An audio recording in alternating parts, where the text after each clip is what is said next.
तो आज new chapter start करेंगे जिसका नाम है आर चेंजिंग अर्थ। अब इसको ऐसे समझते हैं कि ये हमारी अर्थ है। आज हम क्या देखते हैं, यहाँ पे इंडिया है, ठीक है, ये नीचे अफ्रीका, ये यूरोप, यूरेशिया, यहाँ पे रशिया, ये नॉर्थ अमेरिका, साउथ अमेरिका, यहाँ पे ऑस्ट्रेलिया। आज हमको वर्ल्ड, अपनी अर्थ कुछ ऐसे दिखती है। और ये सब क्या है, ये सब क्या है, ओशियंस। जैसे यहाँ पे क्या है, ये सब क्या है, ये पैसिफिक ओशियन है, ये अटलांटिक ओशियन है, ये आर्कटिक ओशियन है, ये इंडियन ओशियन है और ये सदर्न ओशियन है। आज हमको अर्थ कुछ ऐसी दिखती है, लेकिन ये हमेशा से ऐसी नहीं थी। अगर हम देखें कुछ मिलियन साल पहले जाएं तो आपको क्या एक लार्ज कॉन्टिनेंट मिलता था, एक कॉन्टिनेंट मिलता था, सुपर कॉन्टिनेंट कहते थे। इस कॉन्टिनेंट का नाम क्या था, पेंजिया। इस कॉन्टिनेंट का नाम था पेंजिया। और ये जो सुपर ओशियन था ना, इसका नाम था पैंथालासा। क्या नाम था इसका, पैंथालासा। मतलब हमने देखा कि आज क्या, ये देखो बच्चों, ये अर्थ की क्या आज की सिचुएशन है। हमारे कॉन्टिनेंट्स कहाँ कहाँ पे हैं, ऐसे यहाँ पे, ये इंडिया, अफ्रीका, साउथ अमेरिका। इसका मतलब, और पहले क्या देखा, पहले क्या देखा हमने, पहले हमने देखा कि बस एक ही कॉन्टिनेंट था, ठीक है, लेकिन आज अलग अलग कॉन्टिनेंट्स है। ऐसा कैसे हुआ होगा, इसका रीजन है, देखो बेटा, हमने अर्थ देखी थी ऐसी कुछ, ठीक है, ये इसका डेप्थ था, सेंटर था। हमने यहाँ पे देखा था क्रस्ट, यहाँ पे मेंटल, यहाँ पे कोर, क्रस्ट, मेंटल और कोर। अब ये जो हमने क्रस्ट देखा था, इसी में तो हमने क्या देखे, यहीं पे क्या है सब, यहाँ पे ओशियंस है, यहीं पे क्या है, कॉन्टिनेंट्स है ना। सो ये सब किसका हिस्सा था, क्रस्ट। क्रस्ट का कौन सा हिस्सा, जहाँ पे रॉक्स पाए जाते हैं, उसको हम क्या कहते हैं, लिथोस्फीयर। क्या कहते हैं हम उसको, उस हिस्से को कहते हैं लिथोस्फीयर। सो ये जो जितने भी हमें कॉन्टिनेंट्स दिखते हैं ना, ये सब क्या है, ये सब है लिथोस्फीयर, ठीक है। अब यानी लिथोस्फीयर कभी क्या होगा, डाइवर्ज होगा, कभी क्या हुआ है, डाइवर्ज हुआ है, कभी क्या हुआ है, कन्वर्ज हुआ है, ठीक है। तो इस डाइवर्जन की वजह से या इस कन्वर्जन की वजह से हमारी अर्थ की जो हमको क्या कॉन्टिनेंट्स या ओशियंस दिखते हैं, वो चेंज होते रहते हैं, ठीक है। अब इसको डिटेल में देखेंगे कि लिथोस्फीयर का मूवमेंट क्यों होता है, कैसे होता है।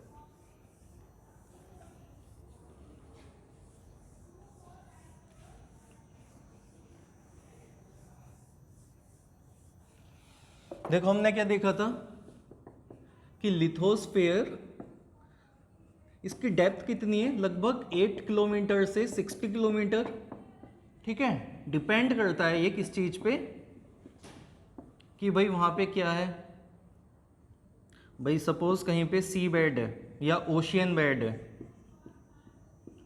तो लिथोस्फीयर की जो डेप्थ है वो क्या हो जाएगी, लेस हो जाएगी। और कहीं पे क्या है, कॉन्टिनेंट्स है, तो वहाँ पे क्या डेप्थ क्या होगी, ज़्यादा हो जाएगी, ठीक है। अब इसको देखेंगे लिथोस्फीयर को। सपोज ये क्या हमको क्या दिख रहा है, लिथोस्फीयर, ठीक है, जिसकी डेप्थ कितनी है, 8 किलोमीटर से 60 किलोमीटर तक हो सकती है। अब आपने क्या कभी कुछ मिठाई देखी है, सपोज ये क्या एक पीस है मिठाई का, ठीक है। अब इसके ऊपर क्या हम क्या देखते हैं कि वो क्या लगी होती है, सिल्वर की फॉइल, ठीक है।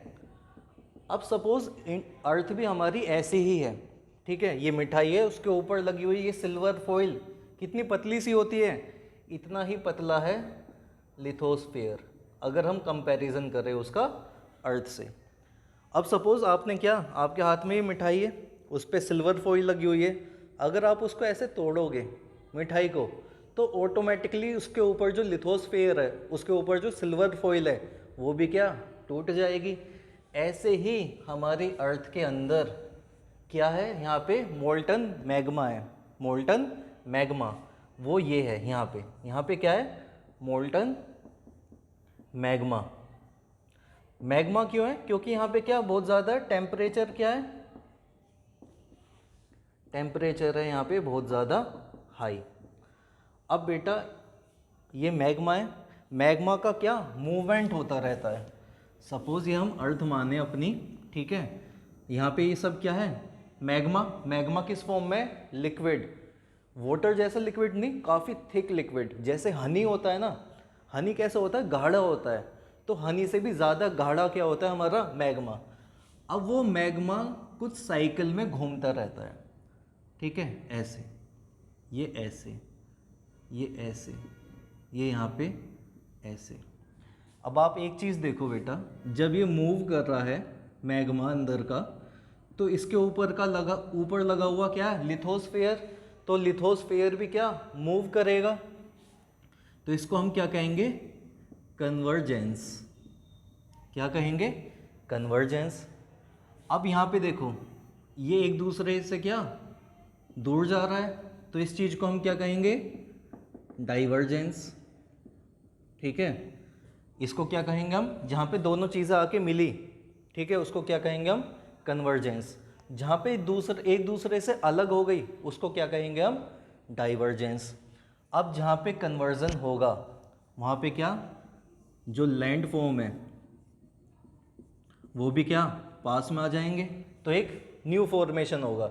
जैसा हमने देखा था यहाँ पे अफ्रीका है, इंडिया क्या कभी यहाँ पे था, मैग्मा का टेक्टोनिक प्लेट का मूवमेंट हुआ और यहाँ पे ऐसे ही क्या हो गया, कन्वर्जेंस हो गया। तो अब इंडिया हमें कहाँ देखने के लिए मिलता है, यहाँ पे। अब इस कन्वर्जेंस की वजह से क्या बनते हैं, माउंटेन्स बनते हैं, जो कि हम बाद में देखेंगे। अब यहाँ पे क्या हो रहा है बेटा, यहाँ पे हो रहा है डाइवर्जेंस। सपोज एक लैंड मास है, ठीक है, अब वो फटने लगा, क्यों, क्योंकि उसके मैग्मा का मूवमेंट अलग अलग जा रहा है। मैग्मा का मूवमेंट अलग अलग जाएगा तो क्या, ऊपर का जो सिल्वर फॉइल था मिठाई के वो भी क्या फटने लगेगा, यानी क्या फटने लगेगा, लिथोस्फेयर, उसकी वजह से लैंड मास अलग अलग हो जाएंगे, ठीक है। अब देखते हैं ये जो लिथोस्फेयर है ये किस चीज़ से बना हुआ है, ये बना हुआ है टेक्टोनिक प्लेट्स की वजह से, ठीक है। अब आप इस सिल्वर फॉइल को ही क्या मानो, टेक्टोनिक प्लेट्स। ये कितनी है, 7 मेजर टेक्टोनिक प्लेट्स हैं। कितनी है, 7 तो मेजर हैं और बाकी छोटी मोटी प्लेट्स हैं।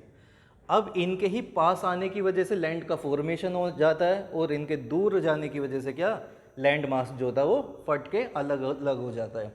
जैसा हम देखें, this is our India, sorry this is our earth. यहाँ पे क्या है, यहाँ पे साउथ अमेरिका है और यहाँ पे क्या है, एशिया है।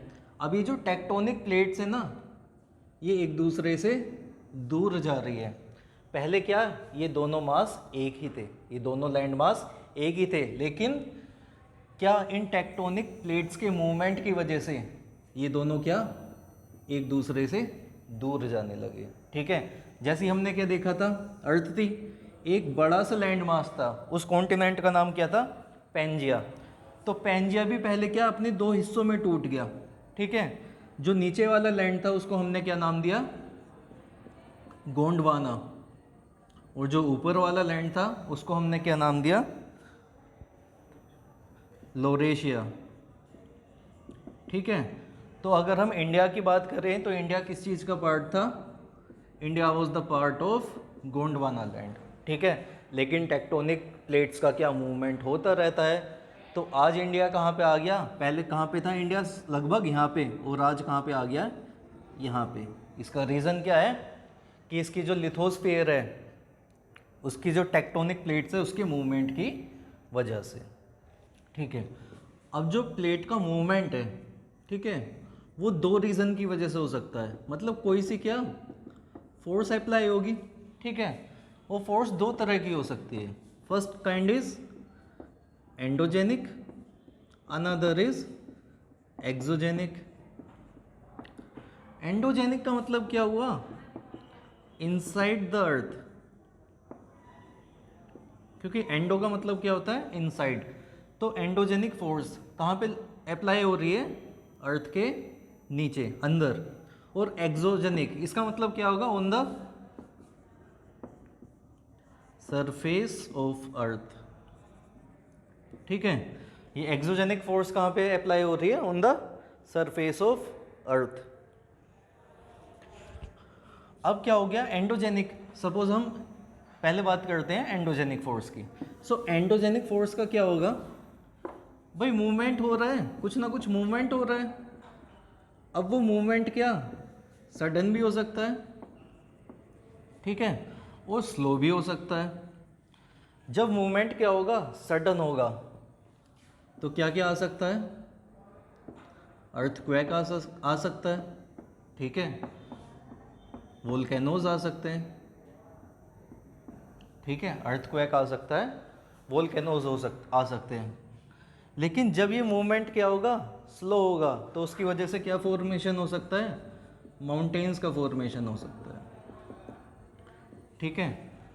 जब एंडोजेनिक यानी इनसाइड द अर्थ उसका मूवमेंट होगा, किसका मूवमेंट होगा, टेक्टोनिक प्लेट्स का मूवमेंट होगा, वो सडन भी हो सकता है स्लो भी। जब मूवमेंट बहुत तेज़ी से होगा तो उसकी वजह से अर्थक्वेक आ सकते हैं और वोल्केनोज हो सकते हैं। लेकिन जब वो स्लो होगा तो क्या हो सकते हैं, क्या बन सकते हैं, माउंटेन्स, जैसे कि हमारा क्या बन रहा है अभी, हिमालयाज। हिमालयाज क्या अभी उसका क्या हो रहा है,